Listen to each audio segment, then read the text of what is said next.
Welcome back to the Cossy Arsenal channel. My name is Cossy. Welcome back to a brand new video. Something interesting is going on at Arsenal right about now. Arsenal have agreed personal terms with 4 different players and deals are progressing. By the end of this week, we could have 4 here we goes from Fabrizio. I mean, it might not be 4 here we goes, but Arsenal are in talks to complete 4 deals. Andrea Bata, this is what we were told. I'm sorry, I wasn't familiar with your game. Andrea Bata, you're absolutely a very, very good chef. He's a very, very good sporting director. And when he was brought in, we were told that Andrea Bata was going to revolutionize the way Arsenal do transfers, and he was going to take Arsenal to the next level. And throughout June, I was nervous. I was like, what is this guy doing? He doesn't know which striker we're going to sign. He doesn't know whether we're going to sign an attacking midfielder. And I had so many problems at the club, and I didn't see an indication that Arsenal are looking or moving to solve those problems. Fast forward the first week of July, and Andrea Bata has realized we need creativity, and he has agreed personal terms with a creative attacking midfielder. And he said we need goals, and he has agreed personal terms and very close to signing a striker. And he also said this team is gonna need a new midfield makeover, and he has done that as well. So hit the like button if you think Andrea Bata is doing magic at Arsenal right about now. And let's talk about the 4 deals that he's about to complete and why this changes Arsenal forever. This is why Arsenal are going to be a very different team from the identity that was sold and planted by Arsene Wenger. Because Arsene Wenger somehow, because he was building the Emirates Stadium, he made this team a mediocre team that would sell its players and then struggle to get into top 4, but comfortably, always, we went to the Champions League. And this team became a mediocre team that only was good enough to go to the Champions League. And when Mikel Arteta was talking about what Arsenal need to do last season, he actually said this team needs to win in the transfer window. We need to go out there and write a statement and establish our name and write a writing on the wall for everyone to see that this is Arsenal Football Club and it's got an aura. You either have it or you don't. This is what Arsenal are doing, and these are the 4 deals we're about to complete, and this is how they will change Arsenal forever. So let's start off with the Victor Gyokerez deal, because this one we know we've talked about it in the last 48 hours. It's a deal that is quickly developing. Arsenal are just working on a structure, but the player has absolutely told Arsenal, I want to join you. If it's the money, and Fabrizio has actually said that Victor Gyokerez is willing to give up 2 million of his wages, right? In order to join Arsenal. Like there are a few lunatics out there that were saying that this guy is asking for a lot of money and Arsenal are not going to pay that. A player who is willing to join Arsenal, a player who is willing to do whatever it takes to join Arsenal is not going to ask for unimaginable, unprecedented amounts of money that he knows well are going to block his deal. So everything is agreed on player side. Everything is agreed with Hassan Sentikaya. We're just waiting for that agreement between Arsenal and Sporting.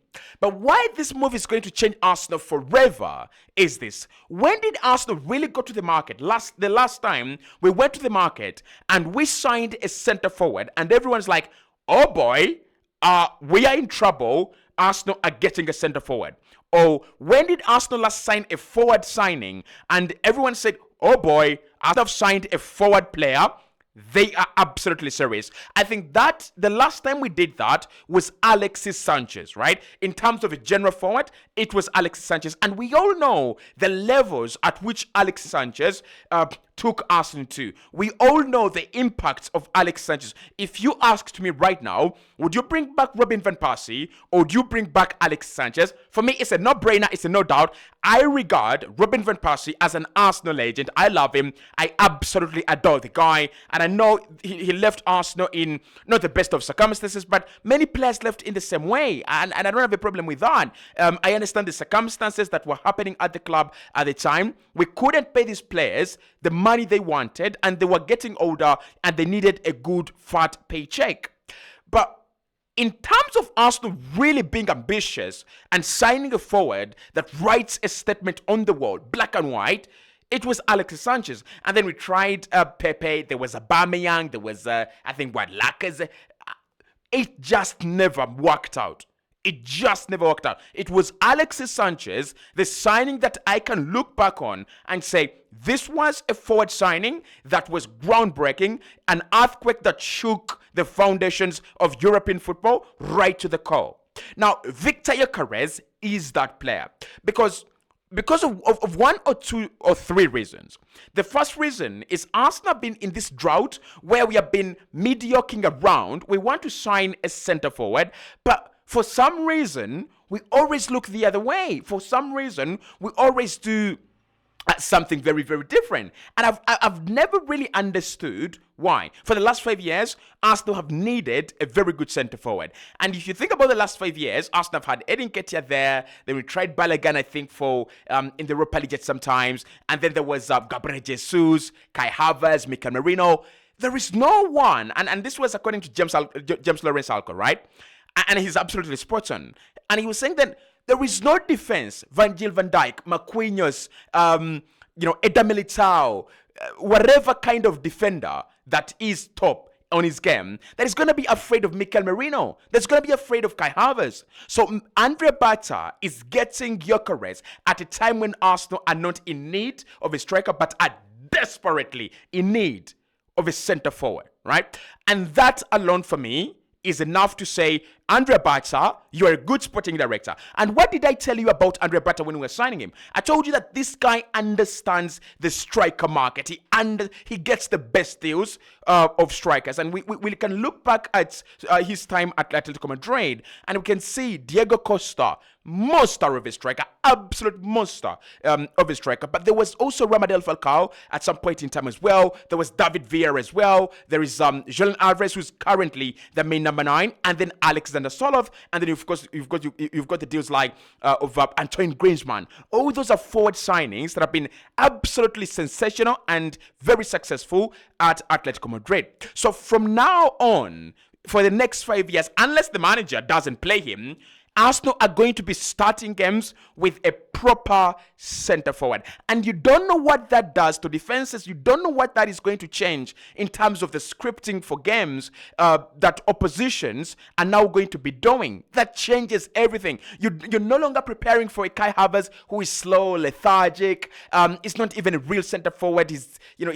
He prefers to run away from the penalty area rather than attack that dangerous zone. So it means that teams are going to have to be more cautious about their dangerous zone. If you're PSG, you've got to protect your slow and old Marquinhos. If you're, let's say, Liverpool, Virgil van Dijk and Konate are all of a sudden in trouble. Gyokerez is coming. So that deal for me changes everything in the next 5 years. And I won't be surprised if Gyokerez signs for Arsenal and we win something big right away. But if we win something big right away, you will understand that Edu and Mikel Arteta have cost us about 2 to 3 good years of silverware, because we wanted a centre forward last summer and the summer before that. So the first deal that Andre Bata is, for me, doing that's going to absolutely change Arsenal is that centre forward deal for Victor Gyokerez. And he's gone with the right man, a man with a CV, a man with a resume that actually speaks numbers, volumes for itself. The second signing, and I say this very clearly, and I remember saying this, in bold words, is an attacking midfielder and Eberechi Eze. Now, I've told you this before, and I'll say it again. Number 9s are like dogs, and I'm not abusing number 9s. Don't freak out, right? But number 9s are like dogs. What do I mean? Okay, what do I mean? If you don't feed them, they are practically useless. Yeah, right. So I'll give you an example of Manchester United. United have got Rasmus Højlund and I think Joshua Zirkzee, right? And those two do not have good service. And they look like the worst 9s we have seen in the world of football before. But they're not the worst 9s. They just don't have service. They just don't have good service. And then there is Haaland. When Kevin De Bruyne is on the pitch, Haaland is a different beast. without KDB, and I'm looking at Manchester City signing Tijani Reinders and signing Ryan Sharkey, and I'm like, aren't you forgetting something? You need someone like KDB. You need someone like KDB. Hello. Because literally without Kevin De Bruyne, or without that kind of profile of a player, you're not going to get the best out of him. Maybe Pep, Pep is Pep. He might change, the way we watch football. But what Andre Bata and Mikel Arteta have realized here is that if you're signing a number 9 like Victor Gyokerez, then you've got to have enough creativity behind your number 9, right? Because the strategy for Arsenal before was, and this was well articulated by Mikel Arteta, we don't need to have one guy that shoulders all the burden to score a lot of goals. We want to spread the goals. We want to spread the weight of goal scoring across the squad. So what was meaning there is that Odegaard can give you 15, Martinelli 15, Saka 15, Trossard 10, Rice maybe 8, something like that. And it was working well. But the problem with that is you're relying on so many players to consistently perform at a high level, season in, season out. At times, it is not possible, honestly. And we have seen it. 22-23, Odegaard, Martinelli, Saka were absolutely cooking and they were on fire. Ever since that campaign, Odegaard has dropped off. Martinelli has dropped off. It is only Saka that has stayed consistent. That is why you need a number 9. Because a number 9 is focused on scoring goals. It will haunt him. It will tear him apart if he's not scoring goals. And what you need for you to have a number 9 that actually works, right? A functional number 9 that is not dysfunctional, is you've got to have creativity behind them. And one of our problems last season was creativity. So again, this will change Arsenal forever going forward, because now Arsenal, we are going to retain our ability to keep the ball first and foremost. We're going to keep the ball the way we've been doing very well, very, very well. But then we are going to have that penetrative effect that was lacking and missing in this team. Quotes Kevin De Bruyne at Manchester City as an example. So with Manchester City, why they've been so why they've been so successful, and we're going to talk about the other part that Arsenal are going to improve as well, and you're going to understand this Arsenal team is now becoming complete, right? But why City have been successful is they could lock you in a corner, and your players become kind of suffocated and compact. Now, for any other team, when the other team is sitting in a tight shape, it's safe for them because you might not be able to penetrate. But for Man City, they've got a ridiculous guy in Kevin De Bruyne, who's now gone. Kevin De Bruyne is one guy that would just stand there and I think I can see Haaland.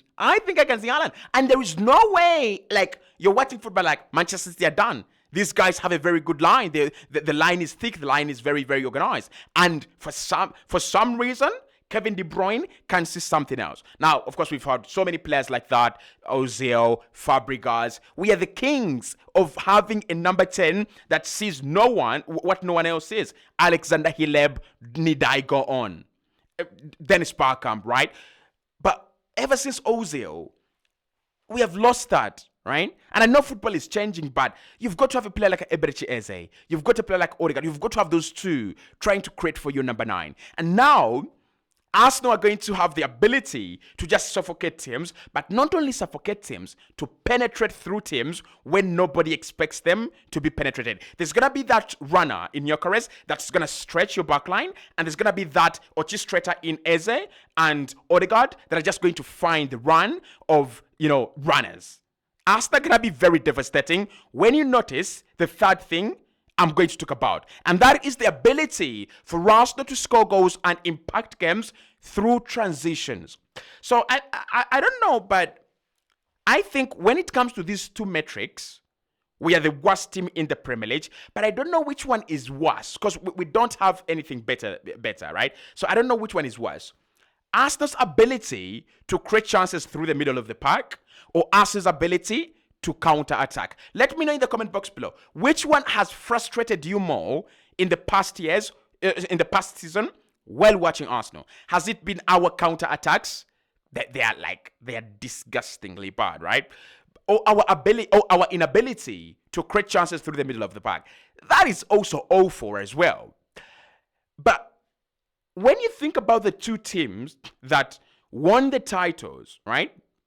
Actually, the three teams that won the trophies that we would have wanted to win last season: the FA Cup, Crystal Palace; the Premier League, Liverpool; and the Champions League, Paris Saint-Germain. When you think about those three clubs, there is something in common. Let me see if you can see it. Can you see it? Yeah. Transitions. Thank you. It is transitions. Like a team that plays, there are teams that have understood you don't have to have the ball a lot of the time in order for you to win games. You've got to be able to use the ball well enough. So when they get the ball, when they win the ball back, they are very quick and very effective. Now, that's one of the things that Arsenal could easily solve, right? That's one of the things that Arsenal could easily solve, because we've got very hard-working players, we've got very, very athletic players. But the problem is that on the final line, we don't have players that actually are a Luis Diaz or are a Mo Salah. And enter Madueke and Rodrigo. So Madueke, however much I don't like him, Madueke as a player makes little sense to me. It really makes little sense to me. But when I think about the idea behind Madueke, it makes absolute sense. So this is the idea behind Madueke. What else I've realized is that, what if we cannot suffocate teams and score? What if we get chances, 2 good chances or 3 good chances to counter attack? We need to utilize that, that part of the game as well. And that's why they're going for a player like Madueke. Very quick on the transition, and can also cut through bodies, right? And of course, it would be very nice if Arsenal get Rodrigo. And then the fourth deal is Christian Mosquera. Now, with Christian Mosquera, what you need to understand with Christian Mosquera is the same thing with Christian Nogard. These are signings that show you that Arsenal have understood from last campaign, you're either having very good squad building techniques, or you're out of the Premier League and you're in the Championship. It's as simple as that. So we are working on 4 deals, and if those 4 deals get done, this Arsenal team is going to be a very different beast. Absolutely different beast.